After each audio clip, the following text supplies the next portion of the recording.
Hello ವೀಕ್ಷಕರೇ, ನೀವು ನೋಡ್ತಾ ಇದ್ದೀರಾ ಗ್ಯಾರಂಟಿ ನ್ಯೂಸ್. ನಾನು ನಿಮ್ಮ ಬೀರ್ಗನಹಳ್ಳಿ ಲಕ್ಷ್ಮೀನಾರಾಯಣ್. ನಾನು ಇಷ್ಟೊತ್ತು ಸಾಕಷ್ಟು ಜನ ಮ್ಯಾಂಗೋ ಪಚ್ಚ ಸಿನಿಮಾದ ಕಲಾವಿದರು, ತಂತ್ರಜ್ಞರನ್ನ ಮಾತಾಡಿಸುವಂಥ ಕಾರ್ಯ ಮಾಡಿದೆ. Of course last but not the least, ಈ ಸಿನಿಮಾ ಆಗಬೇಕಂತಂದರೆ ಕ್ಯಾಪ್ಟನ್ ಆಫ್ ದ ಶಿಪ್ ತುಂಬ ಇಂಪಾರ್ಟೆಂಟ್ ಆಗ್ತಾರೆ. ವಿವೇಕ.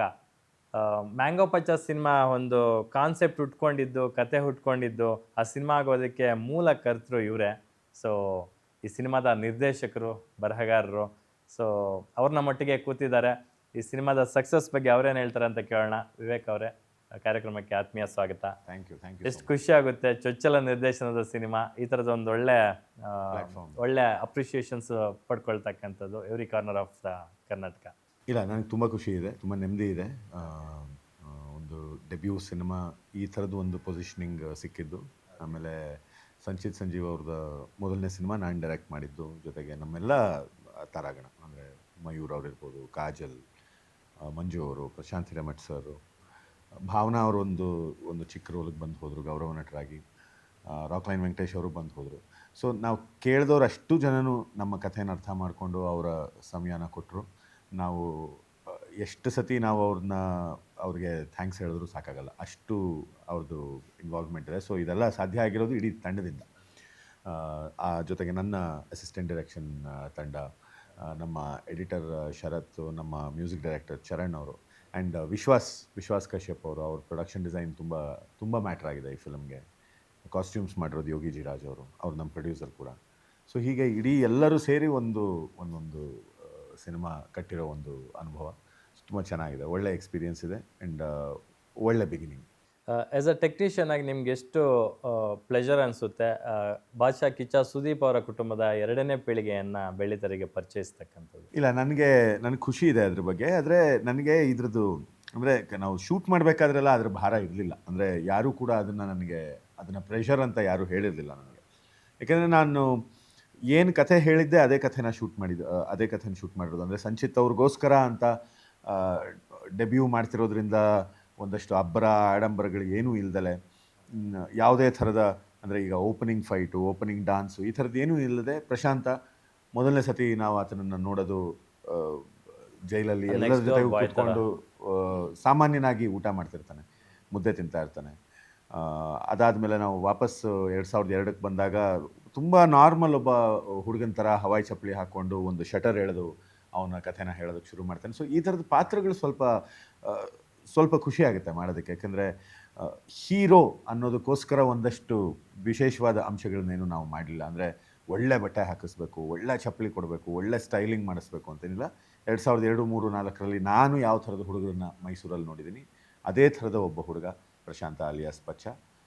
ನನ್ನ ಊರಿನ ಕಥೆ ಹೇಳಿರೋದಕ್ಕೆ ನನಗೆ ತುಂಬ ಖುಷಿ ಇದೆ. ಜೊತೆಗೆ ಈ ಎಲ್ಲ ನನ್ನ ಕೊಲ್ಯಾಬರೇಟರ್ಸ್, ನನ್ನ ಟೆಕ್ನಿಷಿಯನ್ಸ್, ನಮ್ಮ ಪ್ರೊಡ್ಯೂಸರ್ಸ್ ಎಲ್ಲರಿಗೂ ತುಂಬ ಆಭಾರಿಯಾಗಿದೆ ನಾನು.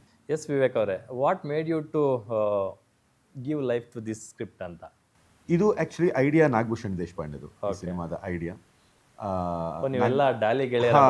ಸೊ ನಾವೆಲ್ಲರೂ ಮೈಸೂರು ಗ್ಯಾಂಗಿನ, ನಮ್ದೆಲ್ಲ ಮೈಸೂರು ಸಿನಿಮಾಗಳು ನೋಡಿದಾಗ ನಮಗೆ ಒಂಥರ ಅನ್ನಿಸ್ತಾ ಇತ್ತು. ಅಂದರೆ ನಮ್ಮೂರಲ್ಲಿ ಬರೀ ಪ್ಯಾಲೇಸು, ಬೆಟ್ಟ ಇದನ್ನೇ ಶೂಟ್ ಮಾಡ್ಕೊಂಡು ಹೋಗ್ತಾರೆ, ಬೇರೆ ಏನು ಶೂಟ್ ಮಾಡಲ್ಲ. ನಮ್ಮೂರು ಬೇರೆ ಸುಮಾರಷ್ಟಿದೆ ನಮ್ಮೂರಲ್ಲಿ, ಅದ್ರದ್ದು ಇನ್ನೊಂದು ಮಗ್ಗಲನ್ನು ನಾವು ತೋರಿಸ್ಬೇಕು ಅಂತ. ಸೊ ಅದಕ್ಕೆ ಅದು ಸೆಕೆಂಡ್ ಹಾಫಲ್ಲಿ ಅದೊಂದು ಇಂಟ್ರೆಸ್ಟಿಂಗ್ ಸೀಕ್ವೆನ್ಸ್ ಕೂಡ ಬರುತ್ತೆ. ಆ ದಸರಾದ ಒಂದು ಅಟ್ಯಾಕ್ ಸೀಕ್ವೆನ್ಸ್, ಅಂದರೆ ಪ್ಯಾಲೇಸ್ ಲೈಟ್ ಆನ್ ಆಗಿ ಆಫ್ ಆಗೋದ್ರೊಳಗಡೆ ಮೈಸೂರಲ್ಲಿ ಏನೇನು ನಡೆಯುತ್ತೆ ಅನ್ನೋ ಥರದ್ದು ಒಂದು ತುಂಬ ಬ್ರಿಸ್ಕಾಗಿ ನಾವು ಹೇಳೋದಕ್ಕೆ ಪ್ರಯತ್ನ ಪಟ್ಟಿದ್ದೀವಿ. ಅಂದರೆ ಒಂದು ಊರು ಅಂದರೆ ಅದು ಬೆಳಗ್ಗೆ ಹೊತ್ತಿರೋ ಊರು ಬೇರೆ, ರಾತ್ರಿ ಹೊತ್ತಿರೋ ಊರು ಬೇರೆ. ಅದು ಎರಡೂ ಬೇರೆ ಬೇರೆ ಐಡೆಂಟಿಟಿ. ಈಗ ಬೆಂಗಳೂರಲ್ಲಿ ನಾವೆಲ್ಲ ಕೂತು ಈ ಥರ ಇಂಟರ್ವ್ಯೂ, ಕಲೆ, ಸಿನಿಮಾ ಅಂತೆಲ್ಲ ಮಾತಾಡ್ತಾ ಇದ್ದೀವಿ. ಇದೇ ಥರ ಇನ್ನೊಂದು ಕಡೆ ಬೇರೆ ಥರದ್ದು ನಡೀತಾ ಇರುತ್ತೆ.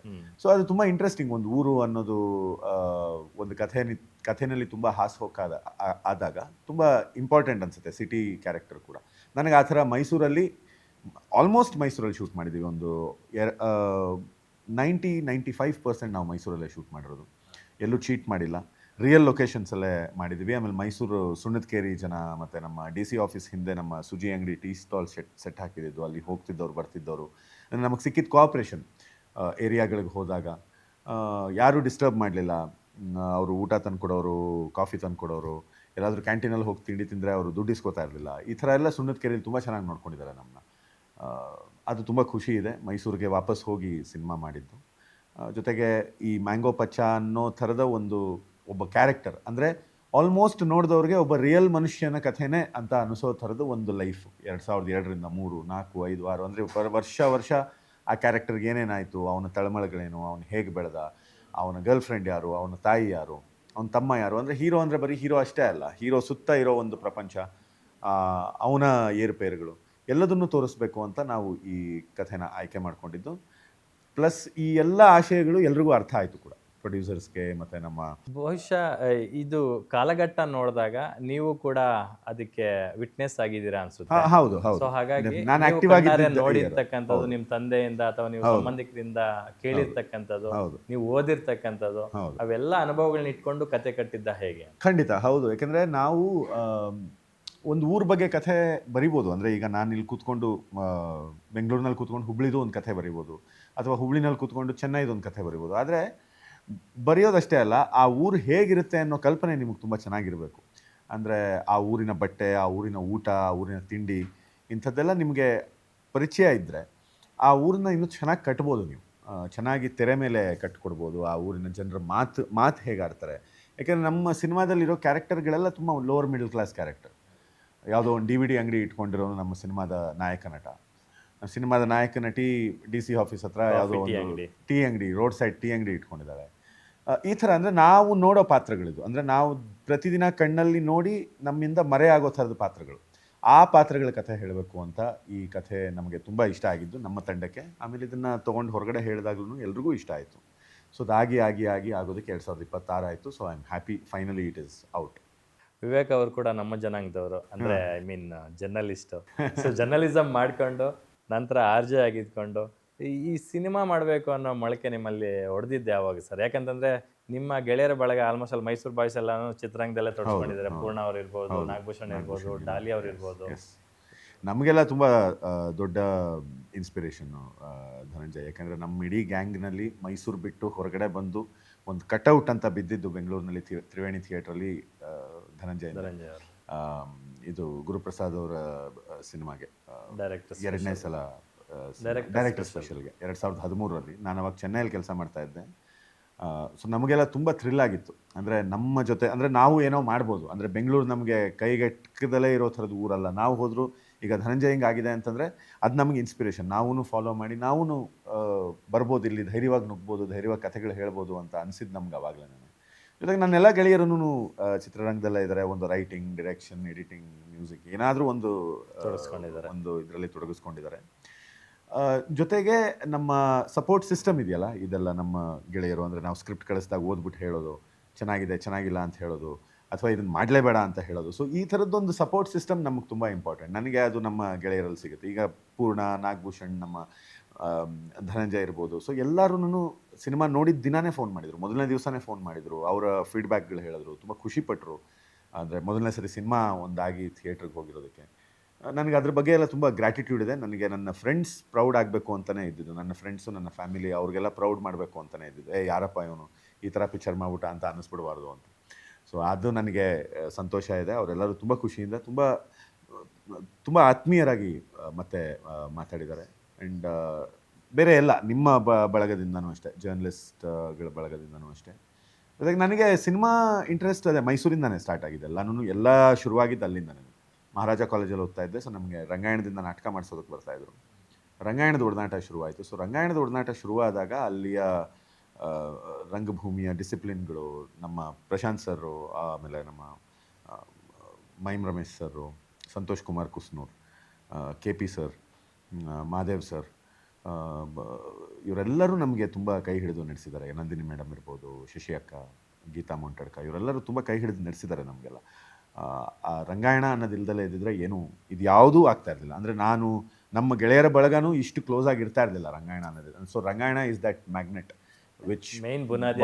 ಹೌದು, ಖಂಡಿತ. ಅದು ಆ ಜಾಗ, ಆ ರಂಗಾಯಣ ಅನ್ನೋದು ಇರಲಿಲ್ಲ ಅಂದಿದ್ರೆ ತುಂಬ ಕಷ್ಟ ಆಗ್ತಾಯಿತ್ತು ನಮಗೆ. ಅಂದರೆ ಮೈಸೂರಿನಲ್ಲಿ ಎಲ್ಲೋ ಒಂದು ಕಡೆ ಸೇರಿ ಮಾತಾಡೋದಕ್ಕೊಂದು ಜಾಗ, ನಾಟಕ ನೋಡೋದಕ್ಕೊಂದು ಜಾಗ, ಅಥವಾ ಯಾರಾದರೂ ಒಬ್ಬರು ಹೊಸ ಡೈರೆಕ್ಟರ್ ಮೈಸೂರಿಗೆ ಬಂದರೆ ಒಂದು ಕ್ವೆಶ್ಚನ್ ಆನ್ಸರ್ ಥರದ್ದೊಂದು ಸಂವಾದ, ಈ ಥರದ್ದೆಲ್ಲ ತುಂಬ ಮಾಡಿದೆ. ನಾನು ಇರ್ಫಾನ್ ಖಾನ್ ಮೀಟ್ ಮಾಡಿದ್ದು ಮೈಸೂರಲ್ಲೇ, ನಾನು ತುಂಬ ಜನನ ಮೀಟ್ ಮಾಡಿರೋದು ಮೈಸೂರಲ್ಲಿ. ಆಶೀಶ್ ವಿದ್ಯಾರ್ಥಿ ಅವ್ರ ಜೊತೆಗೆ ತುಂಬ ಪರ್ಸನಲ್ ಆಗಿ 10 ನಿಮಿಷ ಮಾತಾಡಿದ್ದೀನಿ ಬಹುರೂಪಿ ಟೈಮ್ನಲ್ಲಿ. ಅಲ್ಲಿ ಯಾಕೆಂದರೆ ಅಲ್ಲೇ ಕೂಗಳ್ತಾ ದೂರದಲ್ಲಿ ಕೂಗಳತೆ ದೂರದಲ್ಲಿ ಇರ್ತಾರೆ.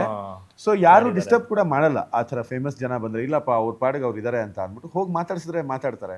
ಸೊ ಆ ಒಡನಾಟ, ಆ ಆ ಜನರ ಜೊತೆಗೆ ಬೆರೆದಿದ್ದೆಲ್ಲ ರಂಗಾಯಣ ತುಂಬ ಹೆಲ್ಪ್ ಮಾಡಿತ್ತು. ಜೊತೆಗೆ ನನ್ನ ಓದು, ಸಾಹಿತ್ಯ ಓದಿರೋದು, ಸಿನಿಮಾಗಳು ನೋಡಿರೋದು ಎಲ್ಲ. ಸೊ ಇದರಿಂದ ಎಲ್ಲ ಶುರುವಾಗಿರೋದು ಮೈಸೂರಿಂದಾನೆ. ರಂಗಾಯಣಕ್ಕೆ ತುಂಬ ದೊಡ್ಡ ಥ್ಯಾಂಕ್ಸ್. ಅಲ್ಲೇ ಪ್ರಕಾಶ್ ರೈ ಅವರು ಕೂಡ ಕೂಗಳ್ತಾ ದೂರದಲ್ಲಿ ಹೌದು, ಇದ್ದಾರೆ. ಹೌದು. ಅವ್ರನ್ನ ಭೇಟಿ ಮಾಡಿದ್ದೀವಿ. ಇಲ್ಲ ನನಗೆ ಅವರ ಒಡನಾಟ ಅಷ್ಟಿಲ್ಲ.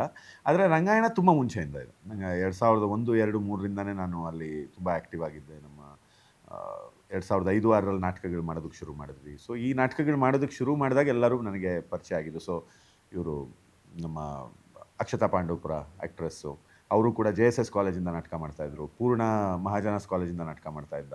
ನಾನು ಮಹಾರಾಜಾಸ್ ಕಾಲೇಜಿಂದ ನಾಟಕ ಮಾಡ್ತಾಯಿದ್ದೆ. ಸೊ ಹೀಗೆ ನಮ್ಮೆಲ್ಲರ ಒಂದು ಬಳಗ ಅಲ್ಲಿ ರಂಗಾಯಣದಲ್ಲಿ ಸೇರ್ತಾ ಇತ್ತು. ಸೊ ಅವರೆಲ್ಲರೂ ಇವಾಗ ಬೆಂಗಳೂರಲ್ಲಿ ಕೆಲಸ ಮಾಡ್ತಿರೋದು ಒಂದು ಸಂತೋಷ. ಈ ಮ್ಯಾಂಗೋ ಪಚ್ಚ ಸಿನಿಮಾದ ಕ್ಲೈಮ್ಯಾಕ್ಸ್ ನೋಡಿದಾಗ ಇನ್ಅಪ್ರೋಪ್ರಿಯೇಟ್, ಇನ್ಕಂಪ್ಲೀಟ್ ಅಂತ ನಮ್ಗನ್ಸುತ್ತೆ ಆಸ್ ಅನ್ ಆಡಿಯನ್ ಆಗಿ. ಸೊ ಸಿಕ್ವೆಲ್ ಹಿಂಟ್ ಕೊಡ್ಬೋದಾ ಅಥವಾ ಇರುತ್ತಾ, ಇರಲ್ವಾ? ಇಲ್ಲ, ನಮಗೆ ಒಂದು ಕಥೆ ಯಾವ ಜಾಗದಲ್ಲಿ ನಿಲ್ಲಿಸ್ತೀವಿ ಅನ್ನೋದು ತುಂಬ ಇಂಪಾರ್ಟೆಂಟ್. ಅಂದರೆ ಸಿನಿಮಾ ಮಾಡಬೇಕಾದ್ರೆ ನಮಗೆ ಅನಿಸಿದ ಪಾಯಿಂಟ್ ಏನು ಅಂತಂದರೆ ತುಂಬ ಒಂದು ಹೈ ನೋಟಲ್ಲಿ ಎಂಡ್ ಆಗ್ತಾ ಇದೆ, ಇಲ್ಲಿ ಬಿಟ್ಬಿಡೋಣ ಈ ಫಿಲ್ಮ್ನ. ಯಾಕೆಂದರೆ ಎಲ್ಲ ಆರ್ಕ್ ಕಂಪ್ಲೀಟ್ ಆಗಿದೆ. ಅವನು ಅವನ ಅಣ್ಣನ ಸಂಬಂಧ ಸರಿಯಾಗಿದೆ, ಈಗ ಮಾತಾಡ್ತಾ ಇದ್ದಾರೆ ಅವರು. ಜೊತೆಗೆ ವಿಲನ್ ಸತ್ತಿದ್ದಾನೆ. ಜೊತೆಗೆ ಅವನ ಫ್ಯಾಮಿಲಿಯವರೆಲ್ಲರೂ ಆಲ್ಮೋಸ್ಟ್ ಒಂದಾಗಿದೆ. ಅಂದರೆ ಅವನು ಸುಜಿಗೆ ಹೇಳ್ಬಿಟ್ಟು ಹೋಗ್ತಾನಲ್ಲ ಆ ಒಂದು ಮಾತು ಲಾಸ್ಟಲ್ಲಿ ಹಾಸ್ಪಿಟ್ಲಲ್ಲಿ, ಅದು ಎಲ್ಲನೂ ಅದು ರೌಂಡ್ ಆಫ್ ಮಾಡ್ತಾರೆ. ಏನು ಅಂತ ಜನ ನೋಡ್ತಾರೆ. ಸೊ ಅದೆಲ್ಲ ರೌಂಡ್ ಆಫ್ ಮಾಡುತ್ತೆ. ಸೊ ಒಂದು ಕಥೆ ಮುಗಿದಿದ್ದು ಒಂದು ಫೀಲ್ ಬಂದಿತ್ತು, ಒಂದು ಕ್ಯಾರೆಕ್ಟರ್ ಆರ್ಕ್ ಒಂದು ಕಂಪ್ಲೀಟ್ ಆಗಿದ್ದು ಒಂದು ಫೀಲ್ ಬಂದಿತ್ತು. ಜೊತೆಗೆ ಆ ಲಾಸ್ಟಲ್ಲಿ ಆ ಕ್ಯಾಮಿಯೋ ನಮಗೆ ತುಂಬ ಹೆಲ್ಪ್ ಮಾಡ್ತು. ಅಂದರೆ ತುಂಬ ಆ ಸಿನಿಮಾದ ಒಂದು ಇದುವರೆಗೂ ಇದ್ದಿದ್ದ ಗ್ರಾಫ್ ಇನ್ನೂ ಸ್ವಲ್ಪ ಹೈಯಲ್ಲಿ ಎಂಡ್ ಮಾಡೋ ಥರದ್ದು ಒಂದು ಅವಕಾಶ ಸಿಕ್ತು. ನನಗೆ ಸಂತೃಪ್ತಿ ಇದೆ ಸಿನಿಮಾದ ಕಥೆ ಆ ಥರ ಎಂಡ್ ಆಗಿದ್ದಕ್ಕೆ. ಡಾಲಿ ಅವರು ನಿಮ್ಮ ಸ್ನೇಹಕ್ಕೋಸ್ಕರ ಮಾಡಿಕೊಟ್ರಾ ಅಥವಾ ರೆಮ್ಯುನರೇಷನ್ ತಗೊಂಡು ಮಾಡಿಕೊಟ್ರಾ? ಇಲ್ಲ, ಇದು ಅಂದರೆ ಇದು ರೆಮ್ಯುನರೇಷನ್ ಕೊಟ್ಟು ಆಗೋ ಥರದ ಬಾಂಧವ್ಯ ಅಲ್ಲ. ಇದು ಸಾಧ್ಯ ಆಗಿದ್ದು ಸುದೀಪ್ ಸರ್ ಕರೆದು ಮಾತಾಡಿದ್ದು ಧನಂಜಯನ.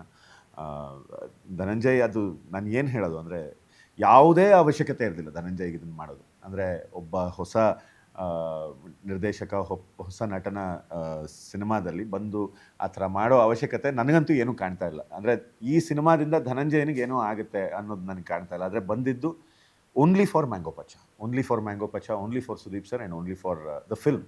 ಆ ಫಿಲ್ಮ್ ಚೆನ್ನಾಗಾಗಲಿ ಅನ್ನೋದಕ್ಕೋಸ್ಕರ ಬಂದು ಅವರು ಎಷ್ಟು ಒಂದು 2 ತಾಸು ಅಷ್ಟೇ ಮಾಡಿದ್ದು ನಾವು. ತುಂಬ ಬೇಗ ಮುಗೀತು, ತುಂಬ ಆತ್ಮೀಯವಾಗಿ ಬಂದರು, ತುಂಬ ಎಲ್ಲರನ್ನೂ ಮಾತಾಡಿಸಿ. ಬಟ್ ಆಡಿಯನ್ಸ್ ಅದನ್ನ ಎಲ್ಲ ಲೋಕೇಶ್ ಕನಕರಾಜ್ ಅವರ ಕೈದಿ ಸಿನಿಮಾದ ರೋಲ್. ಹೌದೌದು, ನನಗೂ ಹೇಳಿದ್ರು. ನನಗೆ ಮೊನ್ನೆ ಪ್ರೆಸ್ ಮೀಟಲ್ಲೂ ಕೇಳಿದ್ರು. ನಾನು ಅದೇ ಹೇಳಿದ್ದು, ಅಂದರೆ ನಾನು ಕ್ಲೈಮ್ಯಾಕ್ಸಲ್ಲಿ ಒಂದು ಹೊಸ ಕ್ಯಾರೆಕ್ಟರ್ನ ಇಂಟ್ರೊಡ್ಯೂಸ್ ಮಾಡೋ ರೀತಿ ಅದು ತುಂಬ ವರ್ಷಗಳಿಂದ ನಡೀತಾ ಇದೆ. ಅಂದರೆ ನೀವು ಹಿಂದಿನಲ್ಲಿ ತೊಗೊಂಡ್ರು, ಈಗ PK ಫಿಲ್ಮಲ್ಲಿ ಲಾಸ್ಟಲ್ಲಿ ರಣಬೀರ್ ಕಪೂರ್ ಬರ್ತಾರೆ.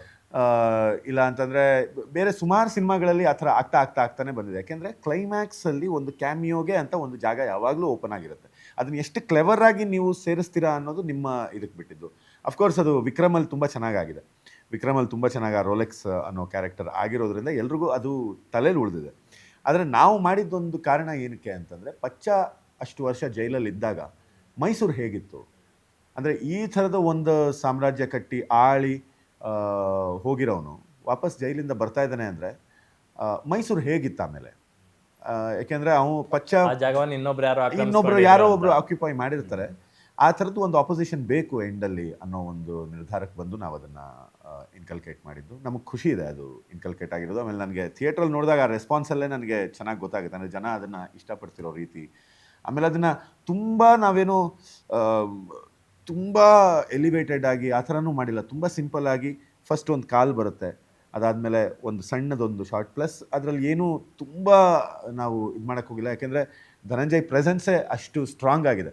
ಯಾಕೆಂದರೆ ಧನಂಜಯ್ ಮುಂದೆ ಒಂದು ಕ್ಲೋಸಪ್ ಇಟ್ಟರೆ the magic that he does is something else. ಅಂದರೆ ತುಂಬ ಹೇಳ್ತಾರೆ ಎಲ್ಲರೂ, ಅಂದರೆ ಯಾವುದೇ ಪಾತ್ರಕ್ಕೆ ಬೇಕಾದ್ರೂ ಜೀವ ತುಂಬಬಲ್ಲ ನಟ. ರತ್ನನ್ ಪ್ರಪಂಚದ ರತ್ನಾಕರ ಇರ್ಬೋದು ಅಥವಾ ಬಿಯರ್ ಕುಡಿತಾ ಇರೋ ಡಾಲಿ ಇರ್ಬೋದು, ಅವ್ರು ಎಲ್ಲ ಪಾತ್ರನೂ ಅಷ್ಟೇ ಚೆನ್ನಾಗಿ ಮಾಡ್ತಾರೆ. ಅಲ್ಲಮ ಇರ್ಬೋದು. ಸೊ ಈ ಥರದ್ದು ಎಕ್ಸ್ಪೆರಿಮೆಂಟ್ ಮಾಡುವ ನಟರಿಗೆ ಇದು ತುಂಬ ಅಂದರೆ ಅವ್ರು ನೋಡಿ ಅವ್ರು ಬಂದಿದ್ದು ಅದು ಎಷ್ಟು ಒಂದು 10-15 ಸೆಕೆಂಡ್ ಇರ್ಬೋದು ಅಷ್ಟೇ, ಬಟ್ ಆ ಇಂಪ್ಯಾಕ್ಟು ಎಲ್ಲರೂ ಮಾತಾಡ್ತಿರೋದು ನನಗೆ ತುಂಬ ಖುಷಿ ಆಗ್ತಾಯಿದೆ. ಅದು ನೆನ್ನೆ ಶಿವಣ್ಣ ಅವರು ಶೋ ನೋಡಿದ್ದು ಸ್ಕ್ರೀನಲ್ಲೂ ಅಷ್ಟೇ, ಒರಾಯನ್ನಲ್ಲಿ ತುಂಬ ಔಟ್ ಆಫ್ ಸಿಲೆಬಸ್ ಬಂತದು ಎಲ್ಲರಿಗೂ. ಆ್ಯಂಡ್ ಅದು ಅಷ್ಟೇ ಸರ್ಪ್ರೈಸ್ ಆದರು ಜನ. ನನಗೆ ಅದ್ರ ಬಗ್ಗೆ ಖುಷಿ ಇದೆ. ಧನಂಜಯ ನನ್ನ ಮೊದಲನೇ ಸಿನಿಮಾದಲ್ಲಿ ಡಾಲಿ ಧನಂಜಯದು ಅಪಿಯರೆನ್ಸ್ ಇರೋದು ಇದು ಐಸಿಂಗ್ ಆನ್ ದ ಕೇಕ್. ಅಂದರೆ ಫಾರ್ ಎವರ್ ಅದು ಇದ್ದೇ ಇರುತ್ತೆ. ಆಮೇಲೆ ಈವನ್ ಸಂಚಿತ್ ಅವ್ರ ಬಗ್ಗೆನೂ ಅಷ್ಟೇ. ಸಂಚಿತ್ ಅವರು ಮತ್ತು ನಾನು ಇನ್ನು ನೆಕ್ಸ್ಟು ಎಷ್ಟೇ ಸಿನಿಮಾಗಳು ಮಾಡ್ಬೋದು. ಒಂದಷ್ಟು ಸಿನಿಮಾಗಳು ಮಾಡ್ಬೋದು, ಅವರೊಂದಷ್ಟು ಮಾಡ್ಬೋದು, ಸುಪ್ರಿಯಾನ್ವಿ ಪ್ರೊಡಕ್ಷನ್ಸ್ ಇನ್ನೊಂದಷ್ಟು ಸಿನಿಮಾ ಮಾಡ್ಬೋದು. ಆದರೆ ಇದು ಇತಿಹಾಸವಾಗಿ ಇದು ಅವರ ಮೊದಲನೇ ಸಿನಿಮಾ ನಾನು ಡೈರೆಕ್ಟ್ ಮಾಡಿದೆ, ನನ್ನ ನಿರ್ದೇಶನದಲ್ಲಿ ಮೊದಲನೇ ಸತಿ ಅವ್ರು ಆ್ಯಕ್ಟ್ ಮಾಡಿದರು ಅನ್ನೋ ಒಂದು ಫ್ಯಾಕ್ಟನ್ನು ಯಾರೂ ಕೂಡ ಚೇಂಜ್ ಮಾಡೋದಕ್ಕಾಗೋದಿಲ್ಲ. ಅದು ನನಗೆ ತುಂಬ ಸಂತೋಷ ಇದೆ. ಆ್ಯಂಡ್ ನನ್ನ ಜರ್ನಿ ಈ ಸಿನಿಮಾದಿಂದ ಶುರುವಾಗಿದ್ದಕ್ಕೆ ನನಗೆ ಇದಕ್ಕಿಂತ ಚೆನ್ನಾಗಿ ಆಗಕ್ಕೆ ಸಾಧ್ಯ ಇರಲಿಲ್ಲ ಯಾವುದೇ ಇದಾಗಿದ್ರು. ಆಮೇಲೆ ತುಂಬ ಖುಷಿ ಇದೆ ಈ ಪ್ರಾಜೆಕ್ಟ್ ಮುಗಿಸಿರೋದಕ್ಕೆ. ಇಷ್ಟು ಚೆನ್ನಾಗಿ ಮುಗಿಸಿ ನಾವು ಪ್ರಮೋಟ್ ಮಾಡಿ ಸಿನಿಮಾ ಥಿಯೇಟ್ರಿಗೆ ಬಿಟ್ಟಿರೋದಕ್ಕೆ. ಜನ ಟ್ರೈಲರ್ನ ಒಪ್ಕೊಂಡಿದ್ದ ರೀತಿ, ನಾವು ಮೈಸೂರು ಸಂಗಮ್ ಥಿಯೇಟ್ರಲ್ಲಿ ರಿಲೀಸ್ ಮಾಡಿದ್ದು ಟ್ರೈಲರ್ನ, ಅಷ್ಟು ಜನ ಬಂದು ಸೀಕ್ವೆನ್ಸ್ ಎಲ್ಲ ಮಾಡಿರೋದ್ರಿಂದ ಹೌದು. ಸೊ ಮೈಸೂರು ಜನರಿಗೆ ತುಂಬ ಇಷ್ಟ ಆಯಿತು ಅದು.